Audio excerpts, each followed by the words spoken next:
का मंत्र चुस्त होगा तंत्र, इस पर हम बात करेंगे, लेकिन उससे पहले डाल लेते हैं इस खबर पर नजर।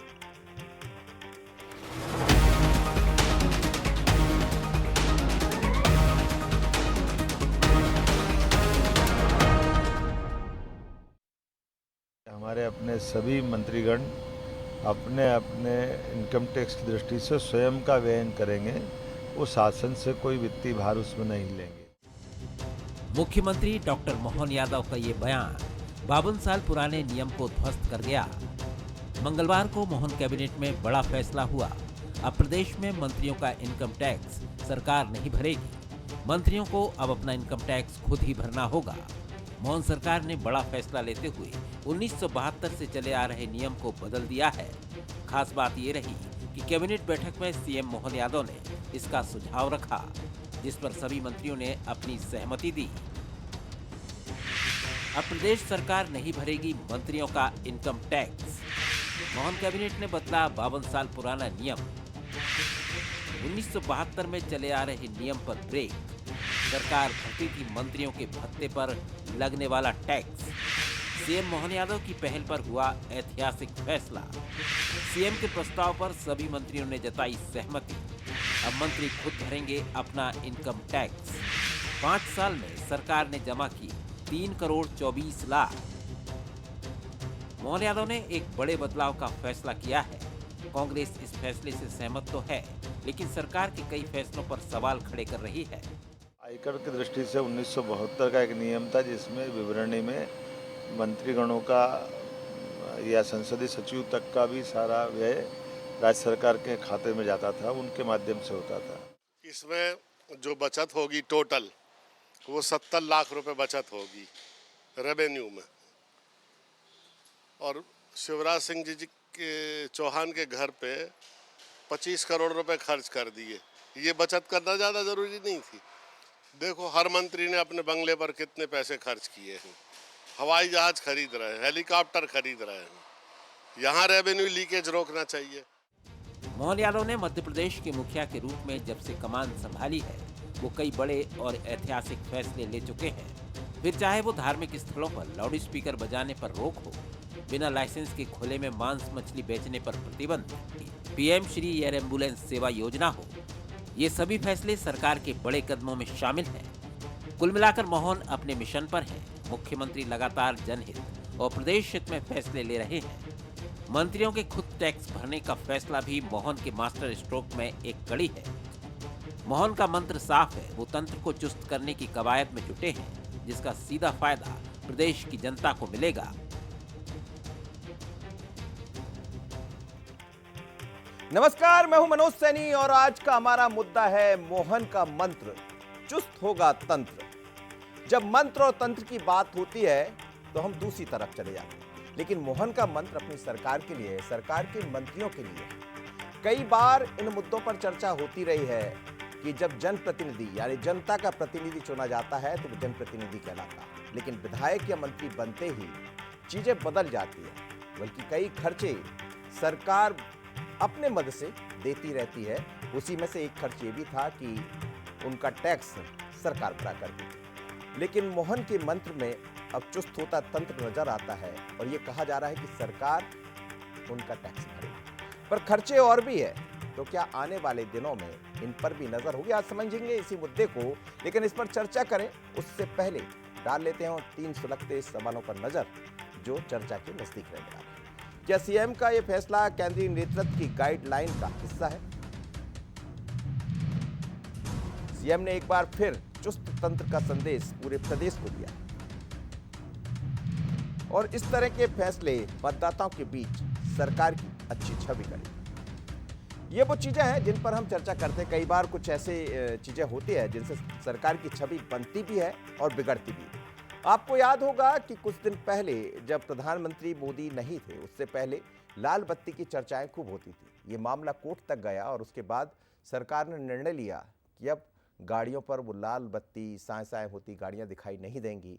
बदला भी सिस्टम और उसका असर ये हुआ कि कुछ लोगों को राहत मिली। यही सब मुद्दे हैं जिन पर चर्चा होती रहती है, लेकिन आज हम बात करने वाले कि आखिर खर्चे कहाँ होते हैं सरकार के। और उससे किसको नफा किसको नुकसान। मेरे साथ चार मेहमान जुड़ रहे हैं। स्टूडियो में मौजूद है दिनेश गुप्ता जी, वरिष्ठ पत्रकार, सर आपका बहुत स्वागत है। और साथ ही आशीष शर्मा जी जुड़ रहे हैं, विधायक भारतीय जनता पार्टी के। आशीष जी आपका बहुत स्वागत है। संजय यादव जी है, पूर्व विधायक कांग्रेस के। संजय जी आपका भी बहुत स्वागत है। और हमारे न्यूज हेड शरद द्विवेदी जी भी हमारे साथ जुड़ रहे हैं। शरद जी आपका भी बहुत स्वागत है। सबसे पहले शरद जी आपके पास ही आना चाहूँगा। कई बार ये चर्चा होती रहती है कि जब जनप्रतिनिधि, जनता का प्रतिनिधि चुना जाता है तो उसके हाव भाव कुछ अलग होते हैं, धीरे धीरे कर चीज़ें बदलने लगती है। हालांकि इसके पीछे उनकी अपनी परेशानियां भी होती है, जिम्मेदारियां भी होती है। पर ये जो बात जिसमें टैक्स सरकार भरती थी, वो भी इनकम टैक्स, अब सरकार ने कह दिया कि नहीं हम भरेंगे। लेकिन क्या ये माना जाए एक लाइन शुरू कर दी है डॉक्टर मोहन यादव ने, मध्य प्रदेश के मुख्यमंत्री ने, चुस्त तंत्र के लिए? बिल्कुल मनोज, लाइन यही है जो आप कह रहे हैं कि एक लाइन शुरू की है। ये फैसला एक शुरुआत है, इसको इसी तौर पर देखा जाना चाहिए। एक विचार को दर्शाने की कोशिश है कि अगर कोई फैसला बीते लंबे समय से प्रचलन में है और चला आ रहा है 72 के आसपास से लेकर अब तक, और ये बात मुख्यमंत्री की जानकारी में आती है तो वो उस पर तुरंत निर्णय लेते हैं। क्योंकि आप और हम जानते हैं कि रिसेंटली इस तरह की खबरें हमने देखी कि जिसमें ये कहा गया कि मध्य प्रदेश में मंत्रियों का इनकम टैक्स सरकार भरती है। तो ये एक शुरुआत है, ये एक इशारा है जो मुख्यमंत्री डॉक्टर मोहन यादव ने किया है कि मैं आगे और बड़े और मजबूत फैसले लूँगा और ये बताने की कोशिश करूँगा कि प्रदेश के हित में 79 लाख रुपीज़ अगर पिछले साल खर्च हुए हैं इनकम टैक्स भरने में, तो ये कोई ऐसी राशि नहीं है कि इसकी बचत से मध्य प्रदेश सरकार के खजाने को बड़ी राहत मिल जाएगी। लेकिन इस तरह के अगर अनेक फैसलों की एक श्रृंखला शुरू होती है जिसकी शुरुआत का इशारा डॉक्टर मोहन यादव कर रहे हैं, तो मुझे लगता है कि ये एक उनके विचार, उनकी सोच, उनकी दृष्टि की तरफ इशारा करने वाला एक मजबूत फैसला है। जी आशीष जी, आने वाले दिनों में क्या उम्मीदें करें? ये एक शुरुआत है, और भी ऐसे निर्णय और भी ऐसे फैसले होते दिखाई देंगे। हालांकि डॉक्टर मोहन यादव जब बने तो कुछ कड़े निर्णय और भी हुए हैं, वो जनता के हित में हुए हैं। कुछ ऐसे निर्णय हुए जिनको लेकर सवाल भी उठे। लेकिन ये माना जाए क्या इसकी शुरुआत हो गई, जैसा शरद जी भी कह रहे हैं। लेकिन बड़ा सवाल यही है कि आपके सामने भी कुछ चुनौतियाँ होती हैं, उम्मीदें आपसे भी बहुत होती है, और कुछ जगह जाकर फिर दूसरे सवाल भी खड़े हो जाते हैं। भारतीय जनता पार्टी की जो सरकार चल रही है उसने निश्चित ही बहुत सारे जनहितैषी निर्णय लिए हैं, चाहे गोवंश की रक्षा के लिए, गौशालाओं के पशुओं के प्रति गोवंश आहार की राशि बढ़ाने का मामला हो, मध्य प्रदेश में सामाजिक सद्भाव के निर्माण की दिशा में काम हो, या फिर विपत्ति में पड़े हुए मरीजों को भेजने के लिए आज से एयर एम्बुलेंस की शुरुआत हो। एक अच्छी सरकार के लिए आवश्यक है कि वो मितव्ययी हो, खास करके उन कामों में जिससे रेवेन्यू भी बढ़ सके या सरकार उन योजनाओं में पैसा खर्च कर सके जिनका सीधा लाभ जनता को मिलने वाला है। ये 1972 का एक व्यवस्था थी मध्य प्रदेश में, यहाँ पर मध्य प्रदेश सरकार के खजाने से मंत्रियों का इनकम टैक्स जमा किया जाता था। चाहे मध्य प्रदेश के बजट के हिसाब से ये बहुत छोटी सी राशि, लेकिन राजनीतिक क्षेत्र में काम करने वाले, सार्वजनिक जीवन में काम करने वाले लोगों के लिए और अन्य राज्य सरकारों के लिए ये बहुत अच्छा संदेश है कि उन पैसों का जमा करने का भार राज्य सरकार पर नहीं होना चाहिए, जिनकी जिम्मेदारी स्वयं व्यक्तिगत रूप से मंत्रियों को निभाना चाहिए। आगे जाकर इसमें और कई सारे रिफॉर्म आना चाहिए ताकि राजनीतिक क्षेत्र के प्रति लोगों की जो धारणा बन रही है उस धारणा को भी हम बदल सके। भारतीय जनता पार्टी इस दिशा में लगातार काम करती रही है, चाहे केंद्र सरकार हो, लाल बत्ती का कल्चर समाप्त किया गया है और जनप्रतिनिधि भी वीआईपी कल्चर से बाहर आए। इस दिशा में मैं ऐसा मानता हूं कि आगे और कारगर कदम मध्य प्रदेश की सरकार उठाएगी। निश्चित ही मोहन यादव जी की प्रशासनिक क्षमता और वर्तमान में जिस तरह से मध्य प्रदेश में कई मामलों में अधिकारियों की जवाबदेही तय की गई है, वो ये बताता है कि सरकार सही दिशा में काम कर रही है। चलिए ठीक है, बिल्कुल। संजय यादव जी, आप भी स्वागत करेंगे इस निर्णय का? जी, मैं एक पूर्व विधायक होने के नाते बोल रहा हूँ। दुरुस्त आए, स्वागत योग्य निर्णय जो होना चाहिए, चलो ये किया, ये किसके दबाव में किया आपको मालूम है कि उत्तर प्रदेश सरकार ने कब किया था? आज से 6 वर्ष पहले। 2-3 दिन से अखबारों में, सोशल मीडिया में ये चीज़ बहुत आ रही थी, तो मोहन यादव जी ने पढ़ लिया होगा, उनको लगा कि जब सबने कर चुके, पंजाब में शायद उत्तर प्रदेश में हुआ है तो उन्होंने भी कर दिया। ये तो एक छोटी सी चीज़ है, लेकिन मोहन यादव जी की उपलब्धि जब मानते कि जो नरसिंह घोटाला जो हुआ है इस प्रदेश में, उसमें मंत्री का इस्तीफा ले लेते, पटवारी जो परीक्षा निरस्त हुई है वो ले लेते। अभी 15 दिन पहले मैं एक स्टेटमेंट पढ़ रहा था मोहन यादव जी का कि अवैध उत्खनन नहीं होने देंगे, लेकिन आज तक मोहन यादव जी की सरकार, नर्मदा का सीना छलनी हो रहा, सरेआम सबको दिख रहा, रोज वीडियो आते, आपकी भी टीवी में वीडियो आते। एक्चुअल अफसरशाही पे मोहन यादव जी सरकार का नियंत्रण नहीं है। वो मध्य प्रदेश में भ्रष्टाचार की एक स्थान बन चुका है मध्य प्रदेश, चाहे वो पंचायतों में घोटाले हो, चाहे नर्सिंग घोटाले हो, चाहे पटवारी पर परीक्षा निरस्त करना हो। ऐसे फैसले मोहन यादव जी सरकार नहीं ले पा रहे जिसमें जनता को डायरेक्ट लाभ मिला। ये छोटा सा लाभ जनता में नहीं बटेगा।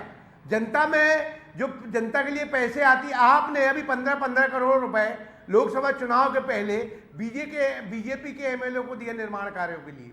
क्या आपने पता लगाया कि कितने विधायकों ने स्वास्थ्य शिक्षा में पैसे खर्च किए हों? सबने पंचायतों को दे दिया, क्योंकि पंचायतों के माध्यम से उन सत्ताधारी दल के लोगों को कमीशन मिल जाता है 20% की राशि। ठीक है, जो जानकारी मिलती भाई, है। जी, जी। आपकी पार्टी की खींच है, सरकार की सफाया धन की हो गया होली, कांग्रेस पार्टी अरबों खरबों की यहाँ के भारतीय जनता पार्टी की सत्ता उड़ा रही, उसमें मोहन यादव जी चुप क्यों रहते? उसमें कैबिनेट फैसला क्यों नहीं लेती? पारदर्शिता क्यों नहीं है? यह स्वच्छता या शिक्षा में पैसे खर्च क्यों नहीं करते विधायक लोग, जो अलग से राशि दी जाती है भेदभावपूर्ण? विधायक चलिए, मैं संजय जी, उसकी कोई जांच होता है? ये मील के पत्थर साबित होंगे मोहन यादव जी सरकार के कि जो निर्माण, ठीक है संजय जी, जो पंचायतों में, ठीक है, तालाब में, मैं लौटता हूँ अगर उसमें मैं लौटता हूँ सर, मैं लौटता हूँ, खनन में लगाम लगा सके। संजय जी आपकी तरफ लौट रहा हूँ, शराब बिक रही जी, उसमें लगाम लगा, लौट रहा हूँ मैं, लौट रहा हूँ, गौशाला में गौ नहीं आ रही, या गौशाला बंद ये मुद्दा जनप्रतिनिधि का है, जनप्रतिनिधि का। जी, ये मैं लौटता हूँ। दिनेश जी, कई बार इन मुद्दों पर चर्चा होती रही है, ये कोई नई बात नहीं है, लेकिन एक शुरुआत हुई, जैसा हम कह रहे थे कि लाल बत्ती कल्चर, वीआईपी कल्चर पहले दिखाई देता था, उस पर कुछ लगाम लगी, लोगों ने राहत भी ली। ये भी वैसे ही है, ऊंट के मुंह में जीरा जैसा, इसलिए कहना पड़ रहा है, लेकिन कई बार जब आप शुरुआत करते हैं तो आगे की एक लाइन खुल जाती है, उससे नए रास्ते दिखने लगते हैं। शरद जी भी वही कह रहे थे, मैं भी वही सोच रहा हूँ, तो रास्ते तो दिख रहे हैं आगे। लेकिन बीते दिनों में जनप्रतिनिधियों को लेकर लोगों के मन में जो धारणाएं बनी हैं, वो धारणा भी कम से कम तो बदलेगी कि नहीं, सरकार के आप जनप्रतिनिधि है और उसी रूप में काम करना, सरकार आपका कुछ नहीं करेगी। देखिए मनोज जी, जब ये नियम आया था, मुझे याद है, ये 72 का नियम बेसिकली मूल नियम है, मंत्रियों के वेतन भत्ते का नियम है ये। लेकिन इसमें जो इनकम टैक्स भरने का जो प्रोविजन था जिसमें गवर्नमेंट भरेगी, वो 1994 का है। ये 58 साल पुराना नहीं है। दिग्विजय सिंह जब 52 साल पुराना, हाँ, वो दिग्विजय सिंह जब सरकार में आए थे 1992 में, तो तब उन्होंने उसके बाद 93 में जब वो सत्ता में आए, 94 में इसको लागू किया। ये तभी का है ये, और तब से 10 साल वो रहे, 20 साल से भारतीय जनता पार्टी की सरकार थी। तब 94 में इसको बहुत क्रिटिसाइज़ किया था लोगों ने कि इस तरह सरकार को क्यों भरना चाहिए, उनके जो वेतन भत्तों पर जो टैक्स लग रहा है क्यों लगना चाहिए। पहले तो लगता भी नहीं था टैक्स, क्योंकि जब टैक्सेबल इनकम हुई, जब आपने वेतन भत्ते बढ़ाना चालू किए मंत्रियों के, तब ये जो है उन पर टैक्स लगना चालू हो गया। तो ये जो प्रैक्टिस है, आप देखिए ना असम में क्या किया। असम में उन्होंने कह दिया बिजली पानी भी जो है, आप मंत्री हैं तो आप खुद भरिए अपने पास से। सेंट्रल गवर्नमेंट में भी यही होता है, जो सेंट्रल मिनिस्टर होते हैं उनको अपने बंगले की बिजली और पानी का जो बिल है वो खुद भरना पड़ता है। तो ये राज्यों में क्यों लोगों के ऊपर बोझ होना चाहिए? आपको वेतन भत्ते दिए जा रहे हैं, आप उससे अपना गुजारा करिए। मैं तो एक ऐसे लोगों को भी जानता हूं जो कहते थे कि मैं मंत्री हूं, मैं घर का आटा भी क्यों खरीदूं, मैं तो सरकार की सेवा कर रहा हूं। वो नहीं खरीदते थे, वो अपने डिपार्टमेंट से खरीदवाते थे। तो ये जो सोच है, ये सोच को ही बदलने की बात है। इसमें बात वो नहीं है कि हम कितने लाख रुपए बचेंगे। जब आप एक सोच बदलते हैं तो बहुत सारे सवाल होते हैं। लोग आज की तारीख में सबसे ज़्यादा बात इसी पर तो आती है कि भाई जनता के गाढ़े कमाई की पैसा है जो टैक्स में जाता है, उससे फैसिलिटी क्या मिलती है। आप दूसरी तरफ आप उन्हीं के जनप्रतिनिधियों से ये कहें कि सब सरकार टैक्स भरेगी, तो जो माइंडसेट है लोगों का वो बदलना है कि भाई जब आम आदमी पर टैक्स है तो आप पर भी है। हमेशा देखिए जो मुद्दा होता है, हमेशा मुद्दे होते हैं, आप बहुत सारे मुद्दे हैं जिनको लगता है कि सरकार को तत्काल जो है उसकी कॉल लेनी चाहिए, उस पर कार्रवाई करना चाहिए। कुछ मुद्दे ऐसे होते हैं जिनमें छवि की बात होती है कि कितना इससे जो है लोगों के बीच में संदेश जाएगा कि जो सरकार है वो आम आदमी में और उसके जो लाल बत्ती कल्चर वाले जो लोग हैं उनमें कोई फ़र्क नहीं कर रही है। भाई अभी भी आपको बहुत सारे लोग हूटर बजाते मिल जाएंगे, आप सड़क पे हूटर थोड़ी बजा सकते हैं। अभी तो पुलिस वाले जिनके रोकने की काम है वो खुद ही हूटर बजाते हैं, एम्बुलेंस के अलावा किसी को परमिशन नहीं है।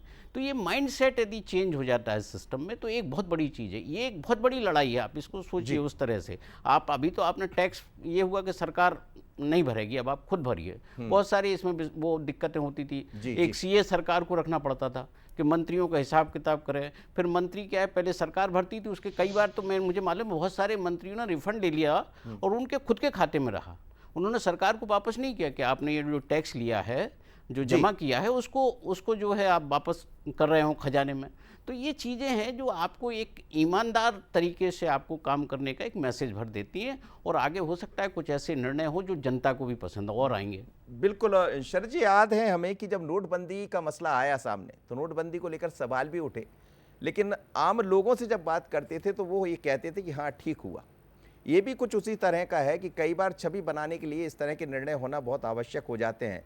स्वच्छता को लेकर हमने देखा कि एक राग छिड़ा और उसके बाद देश के भीतर स्वच्छता का मिशन चल पड़ा। इंदौर 6 बार नंबर 1 बन गया। सवाल यही है कि आने वाले दिनों में, जिसकी तरफ आप भी इशारा कर रहे थे, कुछ और निर्णय लेने पड़ेंगे जिससे छवि और निकले और जो मोहन यादव जी का संकल्प है, जो मंत्र लेकर चल रहे हैं, वो मंत्र और फलीभूत हो। देखिए मनोज, जिन प्रोफेशंस में या जो भी कार्य ऐसे होते हैं जिनसे में कहीं ताकत जुड़ी होती है, चाहे वो पुलिस हो, पत्रकारिता हो, राजनीति हो, न्यायिक व्यवस्था हो, वहाँ लोगों की धारणाएं भी थोड़ी अलग हो जाती हैं। पत्रकारों को लेकर कहा जाता है कि गाड़ियों पे प्रेस लिखा रहता है। कई बार ये आरोप भी लगते हैं कि वो धमकियां देते हैं, भयादोहन करते हैं। राजनेताओं के बारे में भी नाना प्रकार की धारणाएं हैं। अब एक राजनेता की चुनौती, यहाँ 2 राजनेता मेरे साथ हैं। दिनेश जी बहुत ही वरिष्ठ पत्रकार हैं, आप स्वयं जानते हैं, मैंने भी देखा है कि आपके यहाँ चाय की पतीली उतरती ही नहीं है। आपके यहाँ खाने के लिए अगर क्षेत्र से कार्यकर्ता आया है सुबह से शाम तक, तो आपकी मजबूरी है, चाहे आपके पास पैसा हो ना हो, आप पक्ष के विधायक हों, पूर्व विधायक हों, वर्तमान विधायक हों, आपको उसकी पूर्ति करनी है। किसी के पास कितना भी धन क्यों ना हो। एक राय हमारी ये है कि राजनेता धन से आपूरित हैं, कुबेर के प्रतिनिधि हैं, लेकिन क्या वास्तव में ऐसा है? क्या सारे राजनेता इसका प्रतिनिधित्व करते हैं? उनकी गाड़ी कितना चलती है, उसमें डीजल कहाँ से आता है, और क्या समाज उनको उसकी प्रतिपूर्ति करता है? बड़े प्रश्न हैं। मैं डिफेंस या किसी उसकी तरफ नहीं जा रहा हूँ जी। लेकिन सवाल यह है कि राजनेताओं की बैशिंग भी नहीं होनी चाहिए। ये भाव भी नहीं होना चाहिए कि साहब ये तो मुफ्त में लेते हैं, चीज़ें सुविधाओं से भरे हुए हैं। परफॉर्मर रहें, वो अपना काम अच्छे से करें। और हाँ, सही बात है, वो भी कोई होली काऊ नहीं है। अगर कोई चीज़ उनको ऐसा लग रहा है गैर वाजिब है तो निश्चित तौर पर वो उनसे दूर होनी चाहिए। लेकिन अगर हम निर्णय की बात करें तो मुझे लगता है इसमें एक सकारात्मक तथ्य हमें जरूर देखना चाहिए कि आखिर इतने मुख्यमंत्री रहे, पहले रहे, लेकिन ये निर्णय क्यों नहीं अटका, क्यों नहीं खटका? क्या उनकी जानकारी में ये बात नहीं आई थी? क्या सबने मिलकर ये तय किया था? क्या अभी मोहन यादव जी के साथ सारे बीजेपी के मंत्री सहमत होंगे इस बात से? कांग्रेस के भी पूर्व मंत्री क्या सहमत होंगे इस बात से? मुकेश नायक जी को मैं सुन रहा था तो मैं ठीक से अंदाजा नहीं लगा पाया कि वो पक्ष किसके समर्थन में है, इसके खिलाफ हैं। मनोज, वो मुझे लग रहा है कि वो चीज़ें बाकी गिना रहे थे, चूंकि विपक्ष में बैठे थे, वो बता रहे थे कि ये वो ऊँट के मुंह में जीरा जैसा है, लेकिन फिर वही शुरुआत हुई। आशीष शर्मा जी, चुनौतियां आपके सामने भी ढेर सारी रहती है, जिसकी तरफ शरद जी भी इशारा कर रहे हैं, और हम भी मानते हैं कई बार कि जो बातें कही जाती है बीच में ये भी चलता रहता है कि और वेतन भत्तों में इजाफा हो जाएगा विधायक जी के, माननीयों के। जब माननीय शब्द आता है तो फिर आदमी की त्योरी चढ़ जाती है वो अलग तरह से।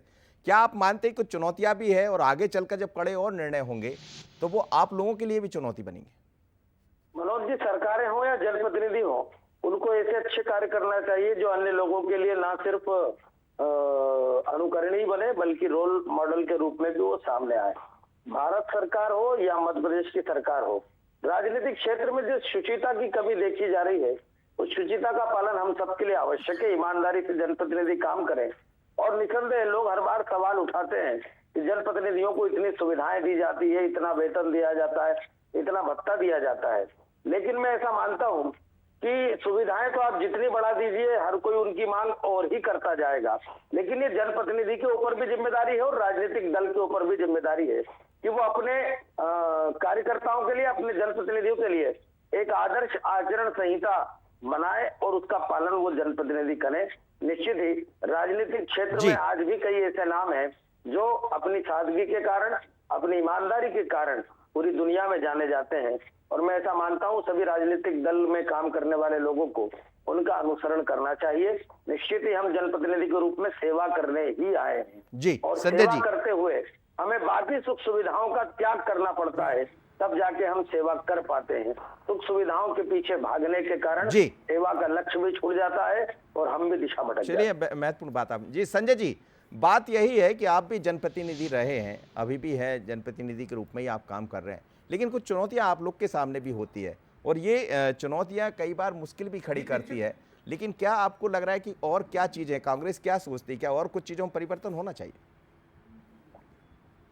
देखिए, कांग्रेस के लिए मैं व्यक्तिगत, एक तो शरद जी की बात बहुत अच्छी लगी, मेरे साथी बहुत अच्छी बात बोल रहे थे। एक टाइम था आपके समय भी, जब अपन लोग छोटे रहे होंगे, तो एक डॉक्टर हो, चाहे वकील हो, चाहे शिक्षक हो और चाहे पत्रकार हो, जनता की नज़रों में नज़रिया लग रहता रहा कि अगर डॉक्टर अपने मोहल्ले में आ रहा है, गांव में आ रहा है, तो डॉक्टर साहब करके उसके अटैची पकड़ के भी जाते रहे।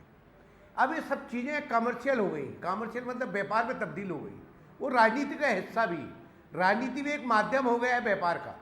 स्वयं का व्यापार कर लो आप, कोई दिक्कत नहीं, लेकिन सरकार के माध्यम से, सत्ता के माध्यम से जो व्यापार करो, तो उसमें जनता की नज़रों में चढ़ जाता है व्यक्ति कि नेता हमने विधायक बनाया या मंत्री बनाया, इसकी सरकार है, तो इसके कारण व्यापार कर रहा है।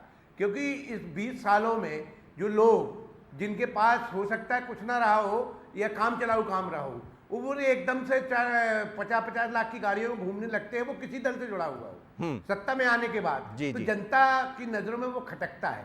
ये शरद जी ने बहुत अच्छी बात कही कि पत्रकारों का भी बड़ा सम्मान था 10 साल पहले, लेकिन कुछ फिक्स पत्रकारों का आजकल लोग, आम जनता कहने लगी कि ये वाला मीडिया है, इसका एक पक्षी करने लगा। क्योंकि जो एक पक्षी है, जब से आया है तब से मीडिया की इमेज थोड़ी कम हुई है, लेकिन लोगों ने टीवी देखना बंद कर दी। लेकिन कुछ अच्छे शरद जी जैसे, आप जैसे लोग भी हैं जिनका लोग सम्मान से नाम लेते हैं। चलिए सर, बहुत मैं समय इजाजत नहीं दे रहा, चलते चलते दिनेश जी से 30 सेकंड का एक, दिनेश जी पत्रकारिता की बात भी आ गई, लेकिन क्या आपको लग रहा है कि आने वाले दिनों में कुछ चुनौतियां और कुछ और बड़े निर्णय मोहन जी ले सकते हैं जिसका लाभ सबको मिलेगा? नहीं, बहुत सारी चीज़ें, राजनीति में शुचिता की बात होती है, जितनी बात होती है ना कि भ्रष्टाचार की गंगा ऊपर से नीचे बहती है, कोई कहता है नीचे से ऊपर बहती है, तो उसके बारे में फैसले लेने पड़ेंगे। अपने हाथ तो संकल्प है एक सदन का कि हर विधायक को, हर मंत्री को अपना प्रॉपर्टी सदन में घोषित करनी है। उसके आधार पर तो अर्जुन सिंह जी ने जब घोषित की थी तो उनको तो बहुत सारे उनका सामना करना पड़ा था कानूनी कार्रवाइयों का। तो ऐसे भी जब निर्णय होंगे ना कि हर साल हमको देना है अपना विवरण, जो शिवराज जी का संकल्प था उनका, वो यदि आगे फिर बीच में अमल में नहीं आए तो वो वैसे निर्णय होंगे तो लोगों को लगेगा कि हाँ वाकई राजनीति में शुचिता आ रही है, लोगों का एक पारदर्शी जीवन है। चलिए, शुचिता तो अब लाना भी पड़ेगा, क्योंकि अब तो हर हाथ में मोबाइल है और हर व्यक्ति के पास जानकारी है। वो घर बैठे बैठे आपकी तमाम जानकारियां निकाल लेता है।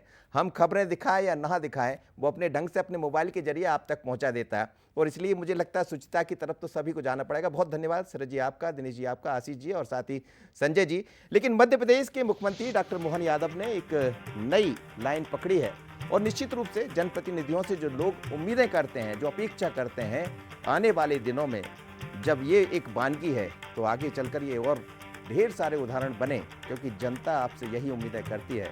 अब जनता ना तो पहले जैसी रही, ना ही जनप्रतिनिधि और ना ही हम जिनकी बात कर रहे थे वो, तो बदलाव की एक बयार है, लेकिन इस बदलाव में सबको आगे बढ़ना पड़ेगा। बहुत धन्यवाद आप सभी का, मुझे दीजिए इजाज़त। आगे देखिए बंसल न्यूज, आज का मुद्दा छुट्टी।